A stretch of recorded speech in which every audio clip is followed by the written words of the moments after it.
एका अर्थाने हा सर्व वर्ग या ठिकाणी कापूस उत्पादक शेतकरी या ठिकाणी आलेला आहे. त्याचं कारण आहे ज्या गोष्टीची आवड असते त्या गोष्टीसाठी माणूस कितीही कष्ट सहन करण्याची त्याची तयारी असते. एवढ्या उन्हात आणि पत्र्याखाली तुम्ही बसला त्या तुमच्या आवडीचा विषय म्हणजे तो कापूस आहे. खरं म्हणजे मराठवाडा, खानदेश आणि विदर्भ हा पट्टा पूर्णपणे कापूस उत्पादक पट्टा आहे. आता साधारणपणे मी योगायोगाने कापूस हे ज्या घरातला अर्थ खात आहे अशा कुटुंबातच माझा जन्म झाला. तेव्हा आपण असं पाहतो की ह्या तिन्ही भागातलं खानदेश, मराठवाडा आणि विदर्भातलं कापूस हे कॅश क्रॉप आणि कापसाचा आपल्याला सरासरी उत्पन्न करावं लागेल 6 ते 7 क्विंटल कापूस. मग काही शेतकरी अधिक खताची मात्रा वापरून वगैरे 8-9 पर्यंत आता तो भाग बघा म्हणजे उत्पादन खर्च त्यांचा वाढतच असतो. परंतु या गोष्टीवरती खूप विचार करायचो की कापसाच्या झाडाजवळ बसायचो आणि मग कापसाच्या झाडाचं बारीक निरीक्षण करायला लागलो. तसं एखाद्या तुळशीच्या झाडाच्या समोर श्रद्धेने भांडी घालून बसावं अशा पद्धतीने मी एकदा कापसाच्या झाडाखाली श्रद्धेने असं भांडी घालून कापसाच्या झाडाखाली लावत होतो. मी ज्यांच्याकडे थांबलो होतो ते दुपारी आले ते म्हणाले काय येतं म्हणजे तुम्ही सकाळपासून बसला पण त्या झाडाकडे बघायला असं काही तुळशीचं झाड नाही आणखी कोणतं त्याची पूजा करावं असं झाड नाही आणि तुम्ही तर असं बारीक बारीक काय निरीक्षण करायला लागला मी तेव्हा तर तुमच्याकडे पाहायला ते आले बोलले तेव्हाच मी भानावर. तेव्हा माझं असं फार त्या झाडाकडे लक्ष होतं की त्या झाडावरती एका झाडावरती फांद्या होत्या आणि 2 प्रकारच्या फांद्या त्याला इकडे आपण डोंगर फांदी आणि फळ फांदी. तर माझ्या डोक्यात असं आलं की ह्या झाडावरची फांदी एक फांदी एक फळ फांदी. एका झाडावरच्या फांद्या एकीची वाढ वेगळ्या पद्धतीने दुसरीची वाढ वेगळ्या पद्धतीने असं का असं माझ्या लक्षात आलं. आणि मग लक्षात असं आलं की ज्या गळ फांद्या असतात आता आपल्या सर्वांना त्या गळ फांद्याचा माझ्यापेक्षा तुम्हाला चांगला परिचय आहे. ज्या गळ फांद्या असतात त्या सुरुवातीलाच येतात 2 किंवा 3 अशा गळ फांद्या असतात आणि ह्या साधारणपणे थोड्या बाजूला उंच वाढतात. या फांद्या मूळ झाडाच्या उंचीला कॉम्पिटिशन करतात म्हणजे जेवढी मूळ झाडाची उंची आहे तेवढी या फांद्याची उंची असते. यांची जाडी मूळ झाडाच्या फांदी याला थोडाला यांची जाडी कॉम्पिटिशन करत असते आणि बाकीच्या ज्या फांद्या असतात तर त्या फांद्यावरील फळ फांद्या असतात. आता ह्या फळ फांद्या साधारणपणे 10, 12, 15 पर्यंत ही संख्या असते. तर तेव्हा आणि ह्या 3 फांद्या मात्र एका अर्थाने मोठ्या हव्या असतात. तेव्हा माझ्या लक्षात असं आलं ह्या फांद्या आता ह्या जाड का आणि मग लक्षात आलं की एकूण झाडाला जेवढा आपण खत टाकतो त्या खतातला 70% खत त्या 3 फांद्या करतात. राहिलेला 30% खत आहे मग वर असलेल्या झाडावरती फळ फांद्याला जातो. मग त्या फळ फांद्यावर असणाऱ्या पातळ फूल बोंडाला मिळतो. आता आम्हाला या फळ फांदीला खत मिळून उपयोग नाही आमचा फायदा त्या फळ फांदीत आहे आणि नेमकं ह्या गळ फांद्या तिथंच खताची लूट करत असल्यामुळे त्या फळ फांद्याला जेवढ्या प्रमाणात खत पाहिजे तेवढा पर्याप्त खत मिळत नाही.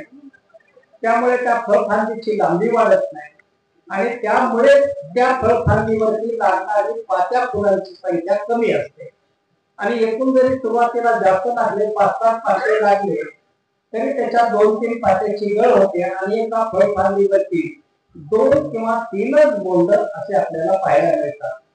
प्रत्येक झाडाकडे पाहिल्यानंतर 2 किंवा 3 बोंड पाहिल्यानंतर लक्षात आलं कापूस पण हा सरकारी कार्यक्रम राबवत होता डोळ्यातील पुढे असं मला शंका येणार तेव्हा 2-3च बोंडाची संख्या आम्हाला त्याच्यावरती पाहायला मिळते.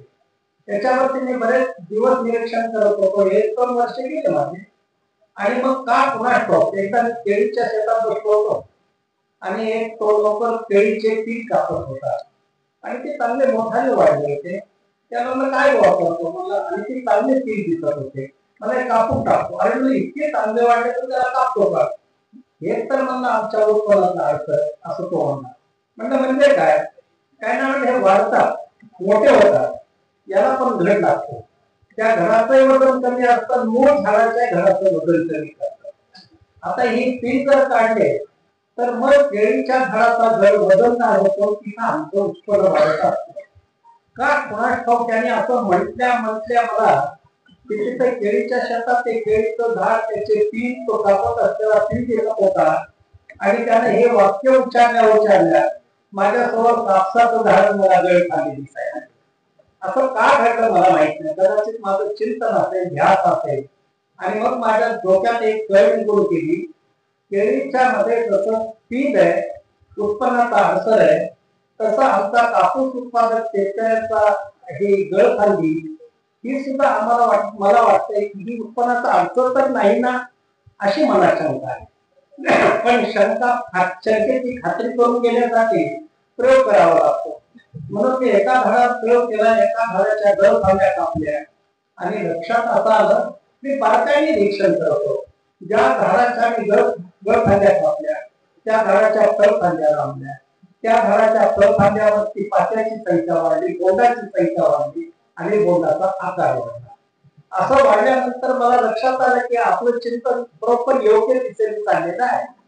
आता खरं म्हणजे शेतकऱ्याचा प्रश्न विचारला, तुम्हाला कापसाच्या झाडाला किती बोंड असायला, असं तुम्हाला प्रश्न विचारला, तर शेतकरी म्हणतो 70, 80, 90 बोंड पाहिजे. आता स्वाभाविक आहे, कोणाला जेवढे अधिक बोंड तेवढं अधिक उत्पन्न त्याच्या डोक्यातलं गणित असतं, म्हणून तो जास्त बोंडाची संख्या सांगत असतो. तेव्हा मी शेतकऱ्याला हसत असतो, म्हणत असतो, तुम्ही कापूस लावा आणि लावल्यानंतर थेट घरी जाऊ नका, पहिल्यांदा मंदिरात जा, देवाला नमस्कार करा आणि देवाला सांगा, देवा कापूस लावणार आहोत, मला फक्त माझ्या झाडावर मीच बोल दे. तेव्हा देवाला शंका आहे की दरवर्षी येतो तो 70, 80, 90 बोल दिले पाहिजे आणि यावर्षी 20 बोंड मागायला लागलाय. डोकं फिरलंय का घाऱ्यावरून आलं, असे देवाला सुद्धा शंका यायला लागेल. पण मी म्हणत असतो, मानता करणार देवाला 20 बोंड मागा. तुम्हाला जर 21 क्विंटल 22 क्विंटल एकरी कापूस पाहिजे असेल तर 20च बोंड मागा. 20 बोंडाचं गणित काय नेमकं आमचं? आम्ही 50-60 बोंड घेऊन कुठं 5-6 क्विंटल घ्यायला आणि 20 बोंड घेऊन आम्हाला 21 क्विंटल 22 क्विंटल कापूस कसा होऊ शकतो, असा थोडा आम्हाला विरोधाभास वाटायला लागतो. तेव्हा आम्ही एक तर शेतकऱ्याचा मोह कशात आहे, शेतकऱ्याचा मोह कापसाच्या उंचीमध्ये. तेव्हा त्याला जेवढा आपला कापूस उंच, तेव्हा तो गावात मोठ्या भूषणाने सांगत असतो. आमच्या गावाला कसलाही उंच मनुष्य आमच्या गावामध्ये कापस दिसत नाही म्हणतो. तो आम्ही त्याला विनोदाने म्हणत असतो, गावातल्या भोरच्या लोकांची सोय केली का कापसाच्या झाडाची उंची वाढव, तेव्हा ती सोय केली का तो जपायची. तेव्हा त्याचा आनंद, त्या झाडाला किती बोंड लागले, त्या बोंडाचं वजन किती झालं, याच्यापेक्षा माझा कापूस किती उंच याचा तो आनंद आहे. आणि ज्याला तो आनंद मानतो तोच नेमका याच्या उत्पन्नाचा तो आनंद अडकत असतो. आणि म्हणून आपण असं पाहिलं पाहिजे की कापसाला ज्या निवडलं दोन, म्हणजे शेतकऱ्यांनी काय केलं पाहिजे. आज शेतकऱ्याचा प्रयत्न असतो, त्याच्यासाठी खताच्या जागा रिकाम्या करायला लागतो, खूप मेहनत करायला लागतो, ती बोंडाची संख्या वाढवण्यासाठी. जेवढी बोंडाची संख्या वाढेल तेवढं तुमचं अधिक उत्पन्न आहे, असं तुमचं गणित आहे. पण हे गणित काही तसं बरोबर नाही. मी शेतकऱ्याला म्हणत असतो की कमीत कमी बोंड, मी तर म्हणतो 20 बोंड तुम्हाला पुष्ट नाही, 20 बोंड तुम्ही घेण्याचा प्रयत्न करा, पण घेतलेले बोंड बदलणार. आता तुमचं बोंड किती आहे, 3-3.5 ग्राम आहे.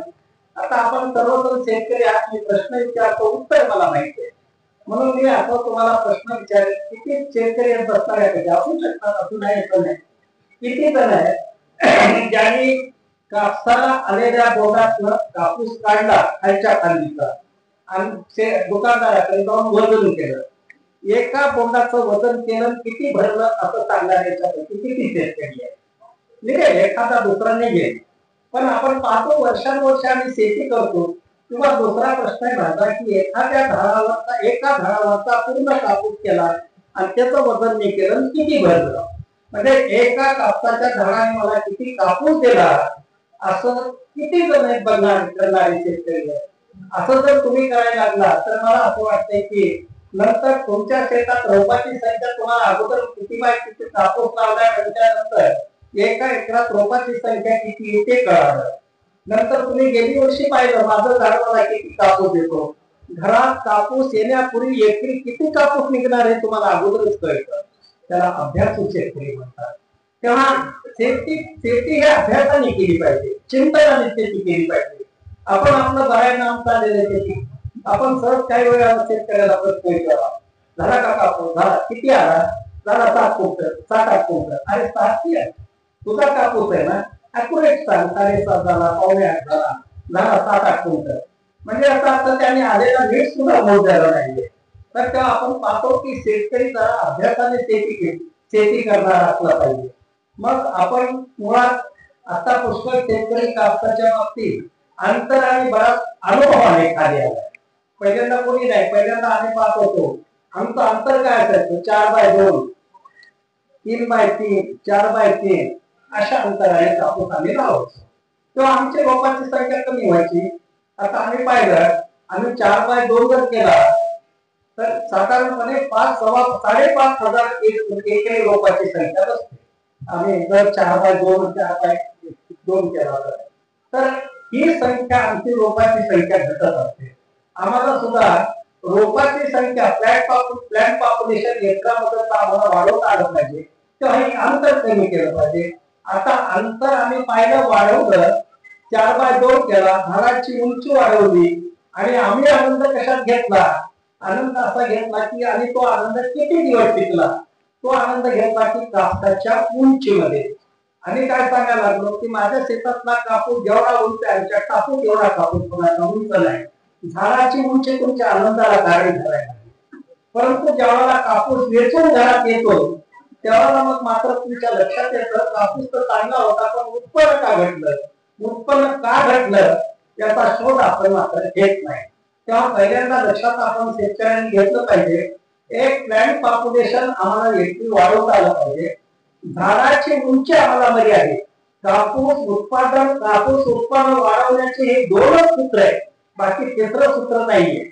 आणि म्हणून मी शेतकऱ्याला असं म्हणत असतो, खर तर मी त्याला आता शेतकरी अनुभवाने 4x1 वर आलं, शेतकरी 4x1 अंतर ठेवायला लागलाय, पण हे सुद्धा अंतर कसं शेतकऱ्याला उत्पन्न देणारा अंतर नाहीये.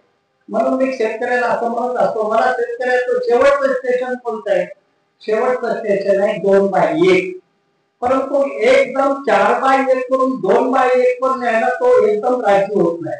म्हणून मी त्याला म्हणत असतो की तुम्ही 3x1 वर या. म्हणजे 3x1 आता बरेच शेतकरी घ्यायला लागले. 3x1 वर आहात म्हणजे तुमची रोपाची संख्या किती झाली, 14,600. 14,600 रोपाची संख्या आपण नंतर 14,000 करू. तर आता आमचा एकरी शेतकऱ्याचा कापूस किती निघतो, 6 ते 7 क्विंटल असा कापूस निघतो. आता आमची 14,000 रोपाची संख्या, एका झाडावरती आम्हाला 20 ग्राम कापूस जर तर आम्हाला किती कापूस व्हायला लागला एकरात, एका झाडावर 100 ग्राम कापूस दिला आमचा. 14,000 आमच्याकडे रोपाची संख्या, तर आम्हाला एकरी किती कापूस व्हायला लागलाय, 14,000, 14 क्विंटल. म्हणजे 6-7 क्विंटल उत्पन्न घेणारा शेतकरी 14 क्विंटल वर गेला, आरामात गेला. त्याला काय फार मोठं वर टाकावं की खताच्या मात्रा टाकावं लागल्या असं काही नाही. ते किती झालं अंतर, तर आपण पाहिलं की अंतर कमी केलं. आणखी आम्हाला अंतर कमी करता येईल का, आणखी आम्हाला अंतर कमी करता येईल तर 3x1 वर शेतकरी टप्प्याटप्प्याने ज्याला पचेल त्यांनी एकदम हनुमान उडी मारायला हरकत नाही. हनुमान उडी म्हणजे एकदम 4x1 आत घेतो, 4x2 घेतो, त्यांनी 2x1 वर येणं म्हणजे हनुमान उडी आहे. त्याला अभ्यासू शेतकरी पाहिजे आणि हिमतीचा शेतकरी पाहिजे. जे वाटेल तेवढी ठेवायचं, मी 2x1 आता घेईन असं 2x1 अंतर शेतकऱ्यासाठी वरदान ठरणार अंतर. आता आपण असं विचार करू, आता आम्ही 5-6 क्विंटल कापूस घेतो, 2x1 वर लावला, आमचं गणित तेच आहे. आमचं गणित काय, आम्हाला परमेश्वराला मागितलंय मला 20 पेक्षा जास्त बोट देऊ, परमेश्वर तुम्हाला तथा असतो म्हणजे. आता परमेश्वराने तथा असतो म्हटल्या आम्हाला 20 बोंड मिळणार आहे. आमच्याकडे झाडावर 20 बोंड आहे. एक बोंड आता तुमच्या लक्षात येईल 7 ते 8 ग्रामाचं बोंड आहे. आम्ही बोंडाचा बदल कधी केलं नाही, पण म्हणतो 8 ग्रामही नाही, 7 ग्राम, 7ही नाही 6 ग्राम धरा. आम्ही 6 ग्रामही नाही 5 धरा, 5 नाही प्रत्येक बोल तुमचं 6 ते 7 ग्रामाचं आहे, तर मी 5 धरायला लागलो. 5 का? याच्यापेक्षा खाली आम्हाला कापूस होणं शक्यच नाही. म्हणून म्हणलं की 5 ग्रामाचं बोल धरा. आता तुमच्याकडे रोगाची संख्या किती आहे? किती आहे? 14,000.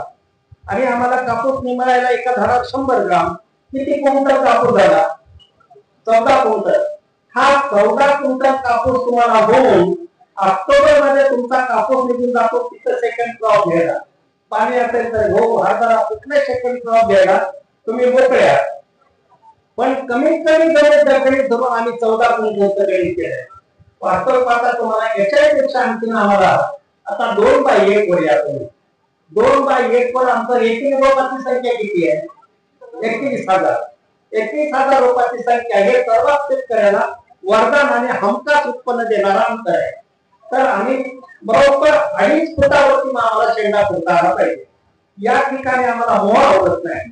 आम्हाला कमरे एवढा, छाती एवढा किंवा जितका उंच कापूस तितका त्या झाडाच्या उंचीला चांगला कापूस आणि उंची झाडाची असेल की त्याला चांगला कापूस ठरवत असतो. तर आम्ही पाहिलं की 2/1 अंतर शेतकऱ्यासाठी वरदान होणारा अंतर आहे. तुम्हाला कदाचित पटणार नाही, परंतु मी म्हटलं की शेतकरी हा प्रयोगशील असला पाहिजे. अर्ध्या एकरात करून बघा ना, 2/1 लावून बघा तुमच्या शेतामध्ये. 2/1 अंतर लावलं, एकरी 21,000 रोपाची संख्या गेली.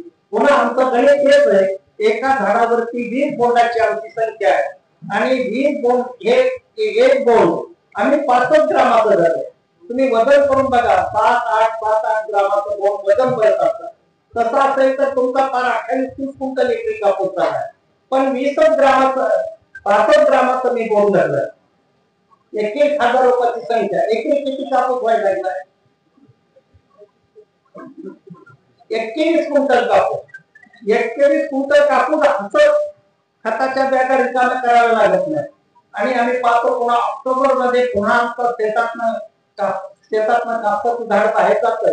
मग त्या ठिकाणी हरभऱ्याचं झाड आणण्याची गवाचा तुम्ही मोकळे आहात. 21 क्विंटल कापूस आम्हाला इतके आरामात होऊ शकतो. तर तेव्हा झाडाच्या उंचीत अंतर वाढवून 4/2, 4/1 असं न करता सरळ 2/1 या अंतराने शेतकऱ्याने कापूस घ्यायला पाहिजे. आणि मग आपण पाहतो की शेतकऱ्याच्या घरातला आनंदाचा जर कोणतं पीक असेल तर ते कापूस आहे. दुःखाचं कोणतं पीक असेल तेही कापूस आहे. कमी झाला तर ते घर कुटुंब दुःखाला कारण, त्या घरात जास्त कापूस झाला तर त्या घरात आनंदाला कारण होऊ शकतो. आणि म्हणून आम्हाला थोडं शेती ही तंत्राने केली पाहिजे. फळ कष्टाला, खेड्यामध्ये जुनी म्हण आहे, कष्टाला फळ आहे. हे जरी खरं असलं कष्टाला फळ, ही त्रिकालामध्ये सत्य असलेली बाब आहे की कष्टाला फळ. पण आता यांत्रिक युग आहे. यांत्रिक युगाच्या बाजूला त्या सत्य असणाऱ्या त्रिकालामध्ये सत्य असणाऱ्या म्हणीच्या बाजूला ती म्हणतो की कष्टाला फळ, त्याच म्हणीच्या बाजूला या यांत्रिक युगामध्ये आणखी एक मन आम्ही लावली पाहिजे, तंत्राला फळ आहे. तेव्हा तंत्राला फळ हे सुद्धा या काळात सत्य आहे. तंत्राच्या तांत्रिक पद्धतीने आम्हाला शेती करता येऊ शकते का? मग मला विचारलं तर प्रत्येक पिकात असतात नाही. आणि सोयाबीन आम्हाला टोकन करता येतं. आता टोकन करणारी यंत्र निघाली आहे. सोयाबीन पेरलं, एकरी येणार उत्पन्न, आणि टोकन केलं, एकरी येणार उत्पन्न. मला असं वाटतंय की 3 पट उत्पन्न वाढतं. तेव्हा अशा पद्धतीने आम्ही जायला लागलो. आता कापूस आम्ही घेतो आणि खरं म्हणजे आणखी एक तूर पीक आहे. आम्हाला काय करता येऊ शकतं तर तुरीमध्ये आम्हाला तुरीचा पट्टा घालता येईल का? पट्टा म्हणतो आपण.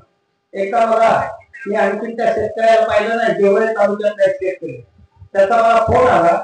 तर मग दादा 2 वर्ष झाले मी तुमच्या पद्धतीने कापूस घ्यायला लागलो, पण माझ्या मनात असं आलं की या वर्षी कापसामध्ये तुरीचे पाटे घेऊ का? त्याला म्हटलं तुरीचा पाटे घ्यायला हरकत नाही, पण डबल आपण जे पाटे घेतो त्याचा थोडा बदल कर. आम्ही पेरतो आणि 2 तास असतात पाटामध्ये, 2 तासच ना, 2 तास लावतो पेरतो. म्हणजे तुला लावायचं असेल तर मी सांगितलं, मग तुम्ही सांगेल त्या पद्धतीने करतो. म्हणजे पेरू नको, 2 तास घालू नको, 1 तास. आणि पहिल्यांदा 5 कापसाचे तास लाव. कापसाचं माहिती आहे तुला अंतर. आणि नंतर एक तुरीचं म्हणजे अंतर किती ठेव? एक बी लावायचं, 2 बिया नाही, नंतर 4 फुटाचं अंतर ठेवायचं. पुन्हा एक ती तुरीचं करायचं, असं एकच लाईन तो पाठा तुरीचा घाल. म्हणलं आम्हाला लांब वाटायला लागले. म्हणलं हिंमत, मी सांगेल तसं कर. आणि त्याने केलं. मला तुम्ही तोटा हो काय, तुम्ही सांगेल तसंच करणार आहे. पहिल्यांदा 2 दाणे टाक म्हणलं. एका फुटाची उंची झाली त्या झाडाचं एक एक रोप काढून टाक, पण एकच रोप जागेवर ठेव. त्यांनी जसं म्हणलं तसं ऐकलं. कापूस घेतला, तूर झाली. त्याचा मला फोन आला शेवटी, दादा मला 2 एकरात 30 क्विंटल कापूस आणि 28 क्विंटल तूर झाली. आता आम्ही पाहिलं की या पद्धतीने आम्ही तंत्राने जर गेलो, कशाला द्राक्षाच्या नादी लागायचं. तेव्हा कापूस उत्पादक शेतकरी कोण्याही पिकाच्या शेतकऱ्याला मागे टाकू शकतो तंत्राने शेती केली तर. आणि म्हणून अशा पद्धतीचा कापूस तूर शेतकऱ्यांनी करायला हरकत नाही, पाटा घ्यायला हरकत नाही. तुरीचा भाव तर कापसापेक्षा खूप मोठा भाव आहे.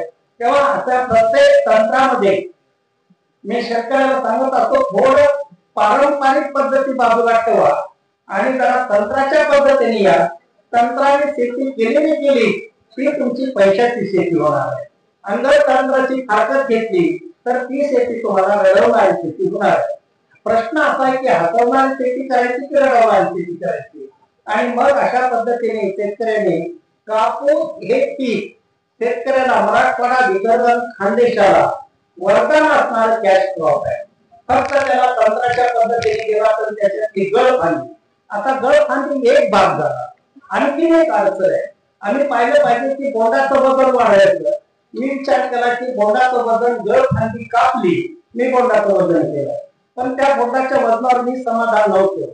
मग विचार केला की मला बोंड 8 ग्रामाचं, माझं लक्ष 10 ग्रामाचं, मला 10 ग्रामाचं बोंड करता येईल का? लक्ष 10 ग्रामाचं होतं. आणि जाफराबाद कोल्हापूर तालुक्यामध्ये किशोर चव्हाण, रामेश्वर आंबोळे त्यांच्या शेतात मला 10 म्हणजे 10 ग्रामाचं बोंड मला करायला यश मिळालं. पण म्हणलं सर्वांना यश मिळणार नाही 10 ग्रामाचं, पण माझं बोंड 8 ग्रामाचं मला करता येईल का? आता 20-22 क्विंटल कापूस दरवर्षी एकरी आम्हाला आरामात मिळू शकतो. साधं तरी काय आमचं, एका झाडाला अगदी 50-60 बोंड कमीत कमी मागायचं. 20 बोंड पुष्कळ झाले. एक बोंड 8 ग्रामाचा, 8ही नाही 6 जरी धरलं तरी आमचा कापूस 28 क्विंटल पर्यंत चाललाय.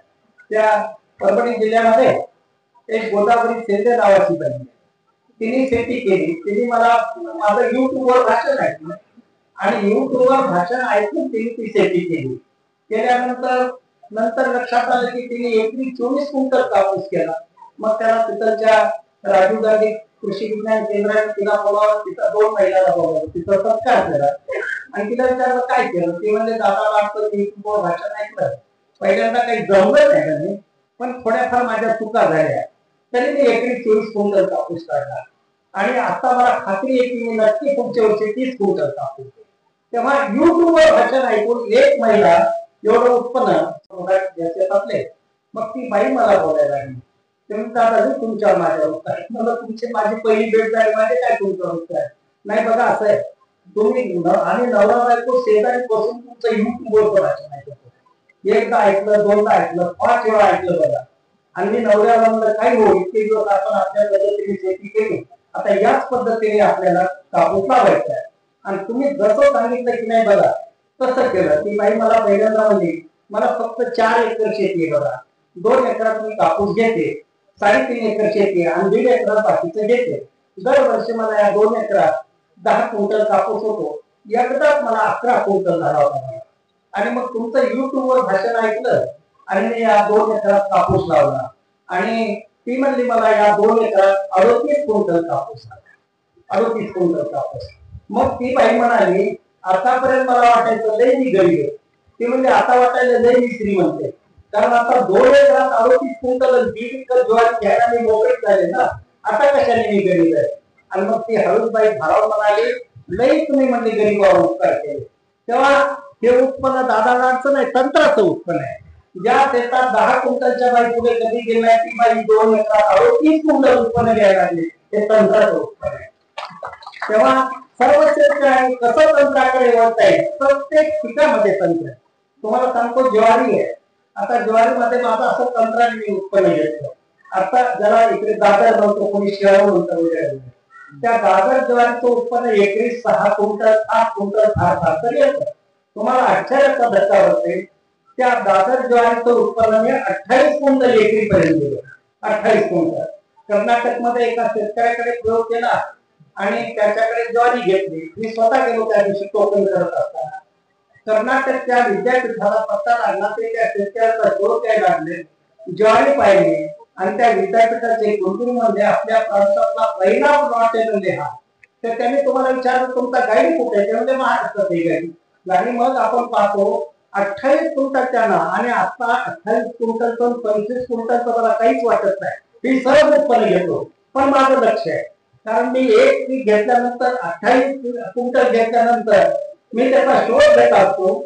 आणखी उत्पन्न वाढण्यासाठी मला इथं कुठं व्हावंय का, कुठं व्हावंय त्याचा शोध घेत असतो आणि पुढच्या पिकाला त्या पद्धतीने पुढे करत असतो. मी तुम्हाला सांगतो नक्की आता मला असा धागा सापडला आहे. मी 100% सांगतो, मला विश्वासाने सांगतो, मला एकरी दादर 50 क्विंटल काढल्याशिवाय मरायचंच नाही. मी विश्वासाने तुम्हाला सांगतो. 28 क्विंटलापर्यंत मी गेलोय. आता मला धागा असा सापडला आणखी सगळं उत्पन्न वाढवता येईल. ते आपण पाहतो की तंत्राला उत्पन्न आहे. या पद्धतीने तंत्राने जर शेती केली, भारत जगाचं बोटावर. जगाला धान्य खाऊ घालण्याची परमेश्वराची जबाबदारी फक्त भारताकडे सोपवलेली आहे. आणि म्हणून आम्ही या पद्धतीने शेतकऱ्यांनी जर अशा प्रकारच्या प्रत्येक पिकामध्ये घाई करायचं नाही, पेरायचं नाही. पेरून काय करतो, बियाणं वाढवतो, उत्पादन खर्च वाढवतो, उत्पन्न घेतो. थोडं आपण जर तंत्राची काळ धरली, उत्पादन खर्च कमी, उत्पन्न तिप्पट, असा जर आमचा या शेती क्षेत्राचा प्रवास होत असेल, सामान्य शेतकरी सुद्धा लक्षात येईल, अरे मी 5 वर्षापूर्वी किती गरीब होतो, आज कसा लक्षात येईल असा अनुभव गरीब शेतकरी सुद्धा घेईल. हे काय देईल तर केवळ तंत्राने प्रवास केल्यानंतर येईल. किंवा अनेक जण मार्गदर्शक असतात. थोडा खेड्यापाड्याच्या शेतकऱ्याने अहंकार बाजूला ठेवला पाहिजे. आता गेलाय अहंकार, पण पूर्वी आमचं आयुष्य गेलं शेतीत हे आम्हाला चालले का सांगायला. थोडा अहंकार असा जर बाजूला केला तर आपण पाहिलं की मग कारण काय वयावर काही नसतं. ज्याने असा वयाचा अहंकार केला त्याने थोडासा मार्गदर्शन घेतलं नाही वयाचा अहंकार. तर तो हा वयाचा अहंकार बाजूला घेऊन ते कोणी आम्हाला शास्त्रज्ञ वगैरे असते ते काय सांगतात, खुर्चीवर बसून आम्ही शेतात काम करतो असा म्हणणार वर काय मी खेळत असेल केले.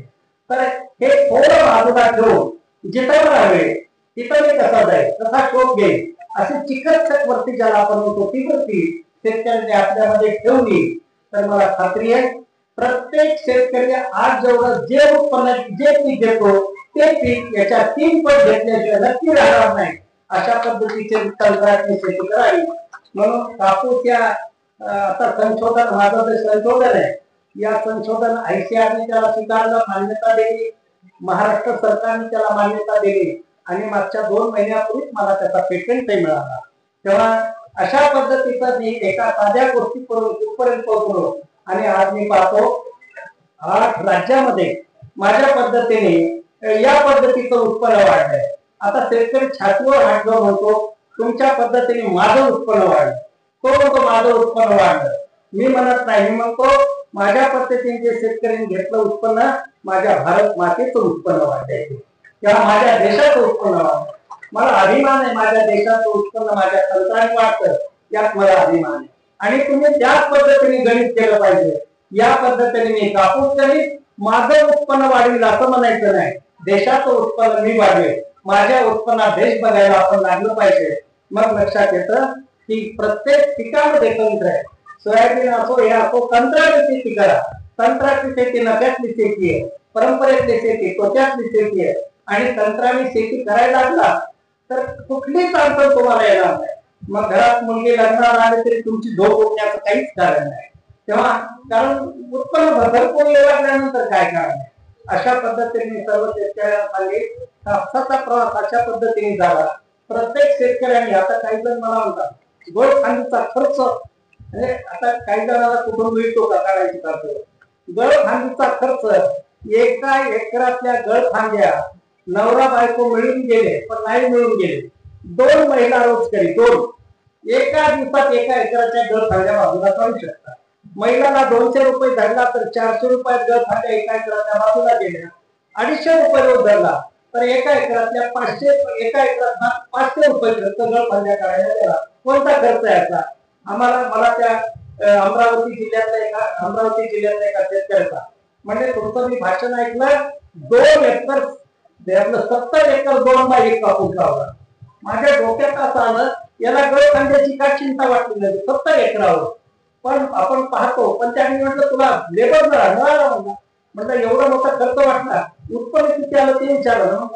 तर तेव्हा आपण पाहतो की 2 फक्त महिला एका दिवसातल्या गळफांद्या कापू शकतात. फक्त गळफांदी काढताना काळजी काय घ्यायची?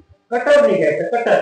आता आपण कापूस उत्पादक शेतकरी, तिकडे प्रत्येक शेतकऱ्याकडे जसं आपल्या घरात कुऱ्हाड, पहाड, कुदळ हे अवजार असतात, तसं कटर या काढून घेऊन पाहिजे. आपण कापूस उत्पादक, डाळिंब उत्पादक, डाळिंबाकडे, द्राक्षवाल्याकडे तर असतं, कापूस उत्पादकाकडे सुद्धा कटर असलं पाहिजे. थोडा करून साधारणपणे 1/2 इंच अंतर सोडायचं आणि खाल्लं त्या गळफांद्या कापायच्या. एका झाडावर 2 किंवा गळफांद्या असतात. एक तर पटकन काम होतं, कमी वेळात अधिक आमचं काम होतं त्या कटरने. काही जण वेळाने वगैरे असा असून प्रयोग करू नये. तेव्हा कापूस लावल्यानंतर 40 दिवसांनी या गळफांद्या काढा आणि उंची किती ठेवायची? आपल्याला काय करायचं? बोंडाचं वजन वाढवायचं. आता गळफांद्या कापल्यामुळे बोंडाचं वजन वाढलं, आणखी वाढवलं पाहिजे.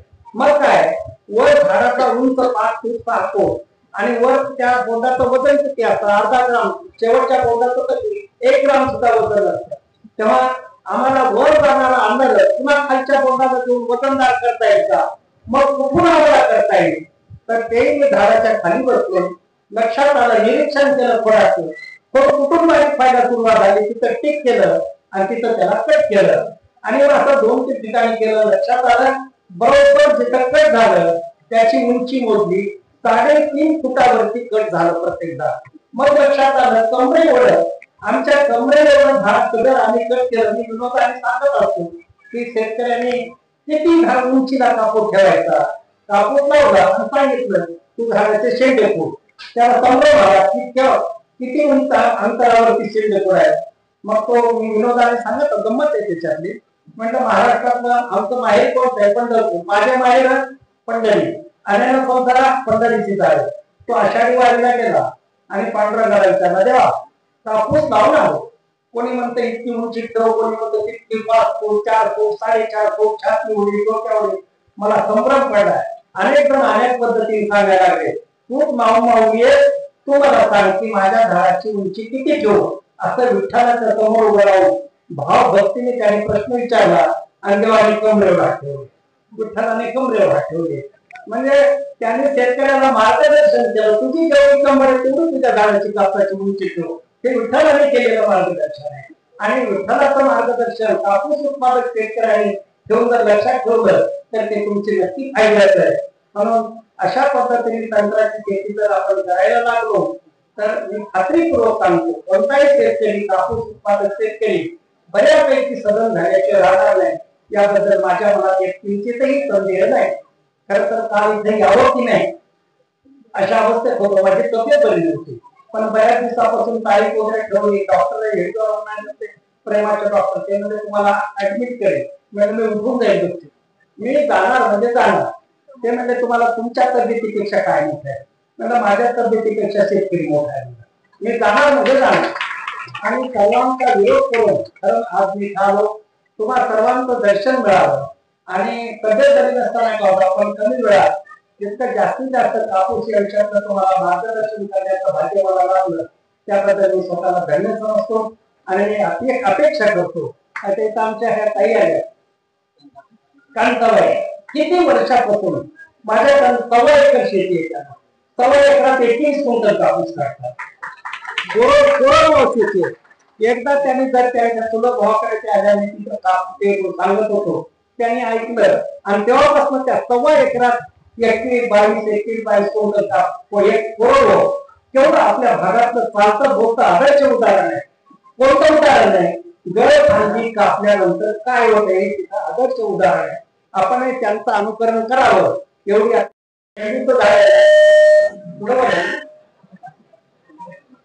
बरोबर आहे ना? तिकडे हो म्हणायला कशाच आहे. हा, मग जेवढं हे बघा, मी तुम्हाला जे म्हणलं तिथं प्रत्यक्षात दाखवायला सरांनी आणलं, दाखवताना आणलं होता.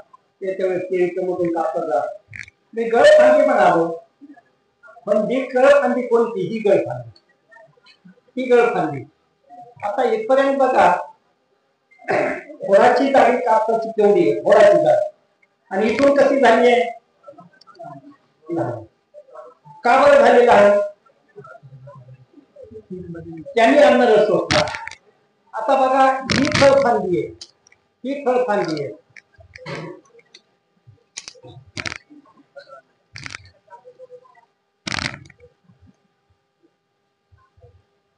आता ही फळफांदीवर हिच्यावरती बोंड लाटत आहे, हिच्यावरती बोंड आहे, हिचा आकार किती आहे?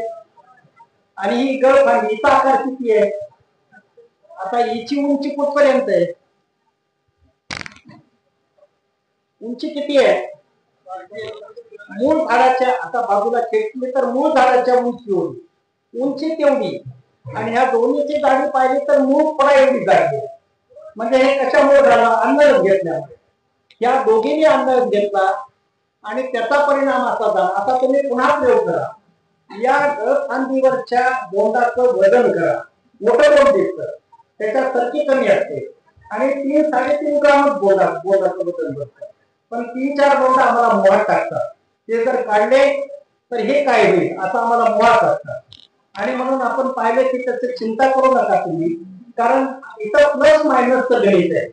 या 4 बोंडाचा मोह जर तुम्ही टाळला, इथं 4 बोंड दोन्हीचे मिळून 8 बोंड मायनस व्हायला लागले, पण इथं फळफांदी लांबून तिच्यावर बोंडाची संख्या वाढायला लागली, ती बोंड आम्हाला प्लस व्हायला लागले.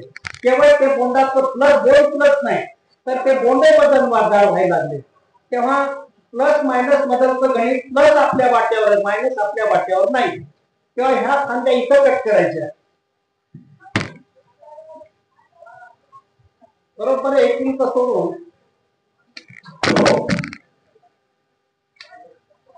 आता ह्या नेहमी गळफांद्याला मी पुतना मावशी म्हणतो, ती पुतना मावशी बाजूला गेली, शत्रू बाजूला गेली. आता मात्र ह्या फळफांद्याने मोकळा श्वास घेतलाय, त्या लांबायला मोकळ्या झाल्या, त्याच्यावरचे बोंडे पोचायला मोकळे झाले, त्याच्यावरच्या पाट्याची गळ होत नाही. आता आणखीन एक शेतकऱ्यांनी केलं पाहिजे, या उंचीचा मोह आवडला पाहिजे. कुठं काय वर काय आहे माती, इथं काय येणार आहे? ह्या फळफांदीला काय, ह्या फळफांदीला काय येणार आहे? त्याला एक बोंड आले, त्याचं वजन किती? तर आम्ही जर बारकाईने अभ्यास केला तर कुठून फळ रोखता येईल? इथपर्यंत काहीच नाही. इथून सुरुवात झाली आहे बोंड आकार थोडासा बारीक व्हायला.